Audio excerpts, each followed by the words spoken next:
নিয়ে আসছি তুষার sir. Modals নিয়ে আলোচনা করব। মডালসের আজকের বিষয়বস্তু হচ্ছে can, may, will, might. Can, what is the meaning of can? Can একটা মডাল, ক্যান দিয়ে বোঝায় এবিলিটি। এবিলিটি মানে সামর্থ্য। আমি বলতে পারি এটা ফিজিক্যাল এবিলিটি। ফিজিক্যাল এবিলিটি মানে কি? শারীরিক সামর্থ্য। আর এটা হচ্ছে মে হচ্ছে পসিবিলিটি অথবা প্রবাবিলিটি। প্রবাবিলিটি সম্ভাবনা। আবার উইল হচ্ছে সার্টেনটি।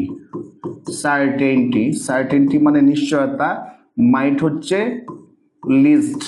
লিস্ট মানে নিম্ন, খুব কম। প্রবাবিলিটি কম সম্ভাবনা। হ্যাঁ, প্রবাবিলিটি। তাহলে আমরা এক নজরে এই বিষয়গুলিকে দেখি। ক্যান হচ্ছে ফিজিক্যাল এবিলিটি, ক্যান হচ্ছে শারীরিক সামর্থ্য, এখানে মে হচ্ছে প্রবাবিলিটি অথবা পসিবিলিটি সম্ভাবনা, এরপরেরটা হচ্ছে উইল। উইল হচ্ছে সিউরিটি অথবা সার্টেনটি নিশ্চয়তা, এবং লিস্ট প্রবাবিলিটি যখন আমরা বলবো কম সম্ভাবনা, সম্ভাবনা কমে গেছে, তখন আমরা ব্যবহার করবো মাইন্ড। এটা বোঝার জন্য আমি বলে দেই, বোঝার জন্য হচ্ছে এটা মানে কথার কথা আর কি, এটা এইভাবে ধরার না, সবার একটু যাতে আন্ডারস্ট্যান্ডিংটা একটু ভালো হয় এই জন্য বলি। 50% যখন হবে সম্ভাবনা তখন কি মে ব্যবহার করা যাবে। আর যদি হয়, হ্যাঁ, আর যদি হয় 80% তখন উইল ব্যবহার করা যাবে, উইলের বদল মাস্ট ব্যবহার করা যাবে। আর যখন 20% হবে কম সম্ভাবনা তখন মাইট ব্যবহার করা যাবে।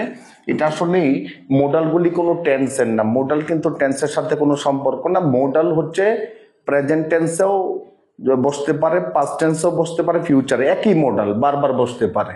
এখন আমরা একটু উদাহরণগুলি দেখি। রহিম ইজ স্ট্রং, রহিম শক্তিশালী, এটা কিন্তু একটা ফিজিক্যাল ক্যাপাবিলিটি, শারীরিক সামর্থ্য, মানে সমর্থবান সে শারীরিকভাবে, তার ফিজিক্যাল এবিলিটি বুঝিয়েছে। He can do the work. Physical ability বোঝাতে আমরা ক্যান ব্যবহার করি। He is in the last stage of cancer, সে ক্যান্সারের লাস্ট স্টেজে আছে। লাস্ট স্টেজ মানে কি? মৃত্যুর আগের যে স্টেজটা হয় সেটাতে আছে, সুতরাং তার মৃত্যুর সম্ভাবনা বেশি। আমরা দিতে পারি উইল।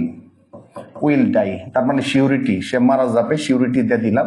অথবা এখানে আমরা ইচ্ছে করলে উইলের বদলে আমরা মাস্টও ব্যবহার করতে পারি। মাস্ট, মাস্টটা হচ্ছে কি? মাস্টও কি? সিউরিটি বোঝায়, অব্লিগেশন বোঝায়, সিউরিটি বোঝায়। এরপরেরটা হচ্ছে হি ডাই, সে মারা যাবে, সে মরতেও পারে নাও মরতে পারে, এর আগে কোনো রেফারেন্স দেওয়া নাই, আগে কোনো লাইন নাই, সুতরাং এখানে 50-50 সম্ভাবনা মে ডাই। এরপর একটা his condition is better now, তার অবস্থা এখন বেশ ভালো। যদি অবস্থা ভালো হয় তাহলে মরার সম্ভাবনা কমে যাবে, যদি কমে যায় সেক্ষেত্রে লিস্ট প্রবাবিলিটি, কম সম্ভাবনা, আমরা কি ব্যবহার করব? মাইট, মাইট ডাই। এরপর একটা তুষার স্যার হিট সিক্সেস। আমার যে অবস্থা, মোটা মানুষ, আমি কি 6 মারতে পারবো? ক্রিকেট তো খেলি না, সুতরাং হইতেও পারে, বাড়িতে একটা লাগতেও পারে, সুতরাং 6 হইতেও পারে, নাও হইতে পারে, 50-50 সম্ভাবনা।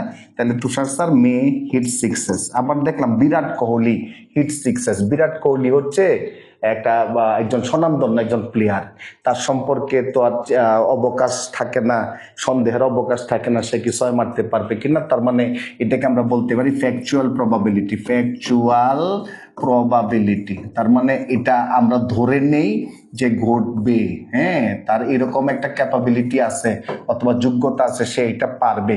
যখন ফ্যাকচুয়াল প্রবাবিলিটি বোঝাবে সেক্ষেত্রে আমরা ক্যান ব্যবহার করব। Virat Kohli can hit sixes, সে কিন্তু পারবে। Some dogs and crows are sitting on a yard, একটা আঙ্গিনার মধ্যে কিছু কুকুর এবং কি কাক বসা ছিল, আছে। A stone has been thrown to them, একটা পাথর তাদের দিকে নিক্ষেপ করা হয়েছে। ক্রোজ ফ্লাই, একটা ছোট পাথর নিক্ষেপ করা হলো। সব কাক তো আর উড়ে যাবে না, কাক উঠতেও পারে নাও উঠতে পারে, সেক্ষেত্রে আমরা মে ব্যবহার করতে পারি। উঠতেও পারে নাও উঠতে পারে, ঢিল দিলে উড়বে এমন কোনো কথা না, ঢিল দিলে অনেক সময় কাক বসে থাকে। ডগস ফ্লাই, কুকুর উড়ে যাবে, কুকুর উড়বে, কুত্তা কি উড়ে? আচ্ছা, বাকিটা দেখি। In the years to come, যদি সময় আসে, আসন্ন যে বছরগুলি। ইফ বায়োলজিক্যাল প্রসেস, যদি বায়োলজিক্যাল প্রসেস, কুকুরের যদি ডানা উঠে, বিবর্তন হয়, কুকুরের 2টা ডানা উঠলো, কুকুর কি করবে? উড়বে। এখন এখানে কি বসতে পারে? এখানে কি ক্যান বসবে না মে বসবে?